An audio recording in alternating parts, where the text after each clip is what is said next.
Eh bien salut à tous les amis, c'est Zonia Coaster et aujourd'hui on se retrouve pour une nouvelle vidéo, un nouveau concept. Ce nouveau concept va s'appeler Sous le rail. Et oui, vous vous demandez pourquoi, ceci, cela, vous avez beaucoup de questions, c'est normal. Le concept Sous le rail est une manière pour moi de vous expliquer techniquement ce qu'est un coaster, ce qu'est plusieurs choses techniques dont les gens ne pensent pas au premier abord. Quand tu montes dans un coaster, tu te demandes comment il avance tout seul. Pas de moteur, pas d'accélérateur, et pourtant, il peut atteindre 100 km/h. Alors comment un coaster avance sans moteur? Bienvenue dans Sous le rail.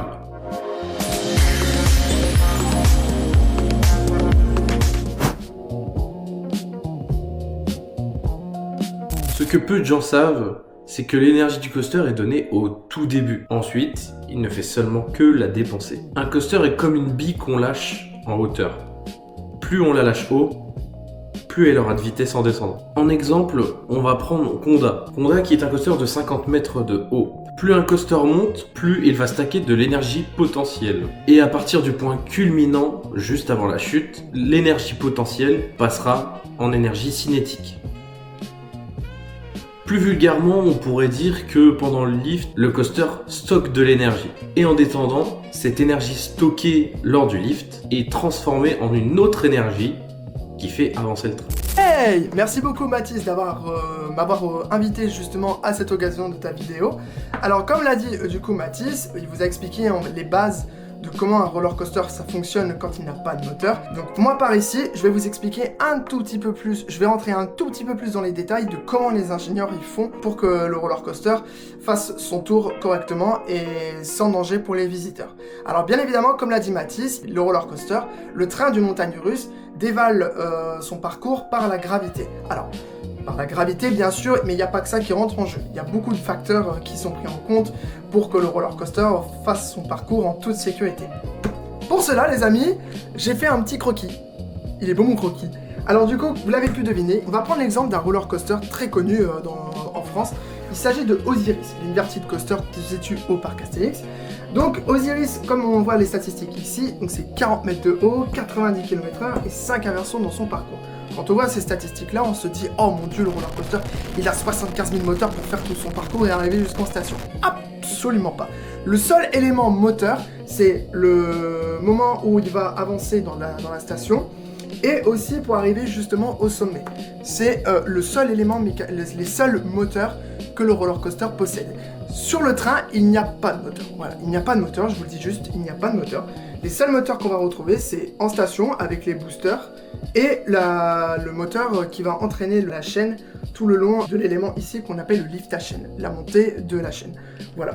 Donc une fois que le roller coaster quitte la gare et arrive ici, il atteint 40 mètres de haut. Voilà. Une fois qu'il atteint 40 mètres de haut, le train, en fait, ce qu'il fait, c'est qu'il a emmagasiné de l'énergie potentielle. En fait, l'énergie potentielle, une fois que le roller coaster, il est du coup à son sommet, voilà, donc le train a emmagasiné de l'énergie potentielle. C'est-à-dire que l'énergie potentielle, c'est la masse du train, elle est multipliée par la gravité et elle est multipliée par la hauteur. Et ça donne l'énergie potentielle du train, du roller coaster. Une fois que le roller coaster commence sa descente, là, la transformation d'énergie, elle se fait. Là, l'énergie potentielle accumulée à 40 mètres de haut devient de l'énergie cinétique. L'énergie cinétique, alors j'ai pas la formule en tête, je suis désolé, je suis pas mathématicien. Je crois que c'est 1/2 multiplié par la masse multiplié par la vitesse, si je dis pas de bêtises. Mais en tout cas, le train emmagasine de l'énergie cinétique.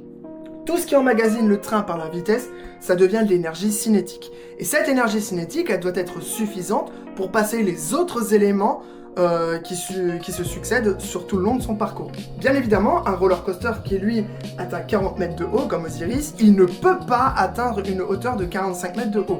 Parce que par la gravité, ce ne sera pas suffisant, parce qu'il ne va pas avoir assez d'énergie cinétique pour atteindre l'énergie potentielle suivante en fonction de la hauteur. Le train, il fait constamment ça. Une fois qu'il gagne de la vitesse, on est en énergie cinétique, il va gagner de la hauteur, hop, le train va basculer en énergie potentielle, et ainsi de suite, il va faire énergie potentielle, énergie cinétique, énergie potentielle, énergie cinétique, et ainsi de suite en fait. Il va vraiment varier, il va vraiment faire ce qu'on appelle une variation de la transmission d'énergie. Voilà, donc il va constamment faire ça. Bien évidemment, les formules ici sont brutes, hein, pour pas trop vous perdre, mais bien sûr il y a d'autres éléments qui prennent en compte. Le frottement, la météo, est-ce que le train il est vide, le train chargé, est-ce qu'il est froid, est-ce que c'est le type de roue que va utiliser le roller coaster. Il y a énormément de facteurs qui sont pris en compte pour que le train fait tout son parcours en toute sécurité. Voilà. Donc voilà, je vous ai un petit peu appris les bases. Alors du coup, forcément, il y a des exceptions pour des roller coasters comme Falcon Flight, le roller coaster qui bat absolument tous les records, le roller coaster le plus haut, le plus rapide et le plus long du monde.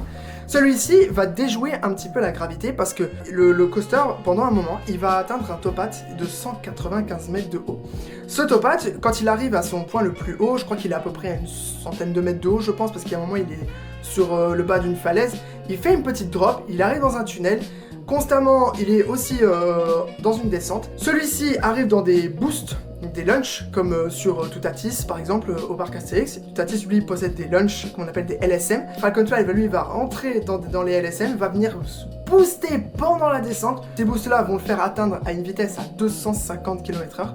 Du coup, ce qui fait, c'est que l'énergie cinétique qui va accumuler pendant la descente, du coup, sans les LSM, celle-ci va grimper encore plus en énergie, atteindre la valeur qu'il faut pour qu'il puisse atteindre l'énergie potentielle du top hat. Bon, j'espère que j'ai été assez explicatif dans mes explications, et c'est grâce à ça qu'il va pouvoir passer ce fameux top hat à 195 mètres de haut. Du coup, l'énergie cinétique accumulée par la gravité et de base, celle-ci elle est accélérée avec les LSM pour qu'il puisse atteindre la valeur de l'énergie potentielle du top hat à 195 mètres de haut. Et du coup, voilà, maintenant, aujourd'hui, les roller coasters, on essaie d'évoluer un petit peu avec les technologies comme Falcon Flight utilise. Mais voilà, constamment, ce qu'il faut retenir, c'est que, effectivement, un train d'un roller coaster, ça n'a pas de moteur, mais ça transforme l'énergie cinétique. Ça transforme les énergies. Voilà, c'est par transmission d'énergie que le roller coaster va faire tout son parcours, bien évidemment, en toute sécurité. Beaucoup de facteurs sont pris en compte, mais les facteurs les plus importants, c'est l'énergie potentielle et l'énergie cinétique, avec bien évidemment l'ajout des frottements, de la météo, du type de roulement, etc., etc. Mais voilà, en tout cas, vous avez un petit peu une idée de comment un roller coaster ça fonctionne. Effectivement, il utilise la gravité pour faire son parcours, et bien évidemment, ils ne prennent pas en compte tous ces facteurs-là. Voilà, en tout cas les amis, j'espère que ça vous a kiffé. En tout cas, je vous laisse la suite avec Zonia Coaster. Bisous, c'était Pipark Fan. Bien évidemment, don't forget to leave your patient. Bisous. Certains coasters ne possèdent pas de lift, mais bien un launch. La plupart des launchs actuellement sont des LSM. On peut traduire ça en moteur linéaire synchrone. Pour faire simple, le LSM ne pousse pas le train, mais il est attiré en permanence vers l'avant grâce à des bobines électriques placées sur le rail, ainsi qu'un aimant placé sur le train et qui crée ce champ magnétique qui permet au train d'avancer. Le LSM est actuellement très utilisé dans le monde car il a une accélération très progressive, il est très fiable, il possède peu de pièces mécaniques. Bien évidemment, dans les inconvénients, il consomme énormément d'électricité, ce qui peut donc souvent coûter un petit peu cher au parc. Comme exemple, je pourrais vous donner Taron à Phantasialand, ou bien Blue Fire à Europa Park, et également ainsi que Toutatis au parc Astérix. Mais il faut savoir que quand le train est lancé, le principe reste le même. Mais vous devez vous demander pourquoi et comment le train arrive à chaque fois à revenir en gare sain et sauf, malgré des fois des conditions très déplorables.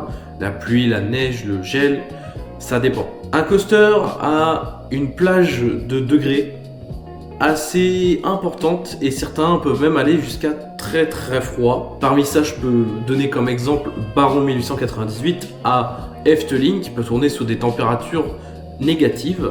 Mais ce qu'il faut savoir, c'est que les ingénieurs ont tout prévu, ont tout calculé, que ce soit le vent, la neige, tout.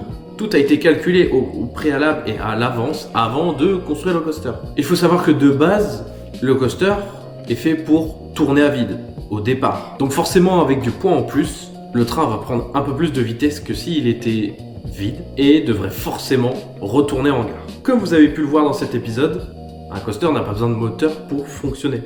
Il a besoin d'ingénierie, de calcul et de gravité, car si on ferait un coaster sans gravité, ce serait impossible. Et maintenant que tu sais ça, tu ne verras plus jamais la première descente d'un coaster ou le launch d'un coaster de la même façon. Si cet épisode t'a plu, dans le prochain épisode, je t'expliquerai comment les trains font pour ne jamais se rentrer dedans. Malheureusement, il existe des exceptions tragiques, mais ça, je te l'expliquerai dans un prochain épisode. En tout cas, je te souhaite la bienvenue dans mon nouveau concept Sous le rail. N'hésite pas à t'abonner, liker, partager et commenter si t'en as envie. Et puis moi, je vous dis à la prochaine pour un nouvel épisode de Sous le rail ou un nouvel épisode hors de cette série. C'était Zonia Coaster. Salut. Tu veux dire bonjour? Elle est super cette intro, non? Eh, bouge ton cul, j'ai pas fini. Ouais, ça va. Ouais. Eh gros, je fais ma vidéo là.